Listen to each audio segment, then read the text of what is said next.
160 years? That's the sentence Sean Diddy Combs just received in one of the most shocking courtroom moments in music history. When the judge read it out loud, the courtroom froze. Diddy didn't flinch. No tears, no reaction. But make no mistake, this wasn't just a sentence, it was the collapse of a legend. Diddy's legal team begged for leniency. They floated 5 years, maybe they hinted he might expose names. The elite, the enablers. But none of it mattered. Judge Subramanian gave him 160 years, not for the headlines, for what lay behind them. This was about control, power, and a dark past finally dragged into the light. Enter Cassie Ventura, once the princess of Diddy's empire, now its destroyer. She testified calmly, 9 months pregnant, and shook the courtroom. She talked about being forced into twisted rituals, prepping hotel rooms for free cough sessions, and being silenced for years.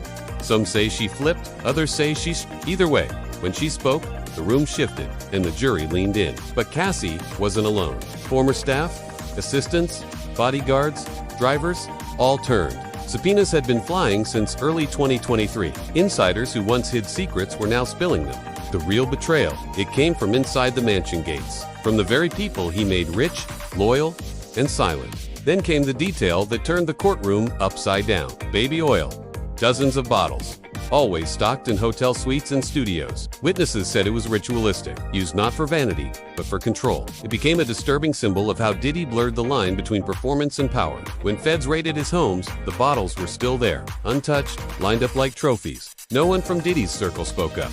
No public support, no industry backing. Music platforms pulled back. Fashion deals vanished. Because this wasn't just scandal, it was a bomb, one that no one wanted to get hit by. And as the silence grew louder, the message was clear. This time, no one was coming to save him. This wasn't a quiet case. Protests, influencers, memes, jurors walked through chaos every day.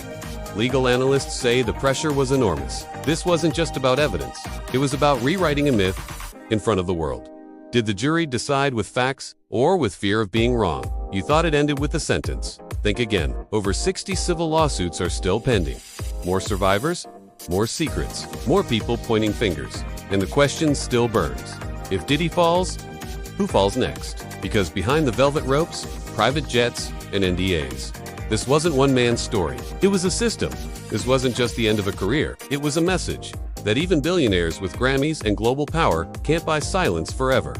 But what about the rest? Who else knew? Who else stayed quiet? And more importantly, who's next? Let us know in the comments what you think. Was justice truly served? Or is this just the beginning? Stay curious, stay alert, because some truths only surface when the music stops.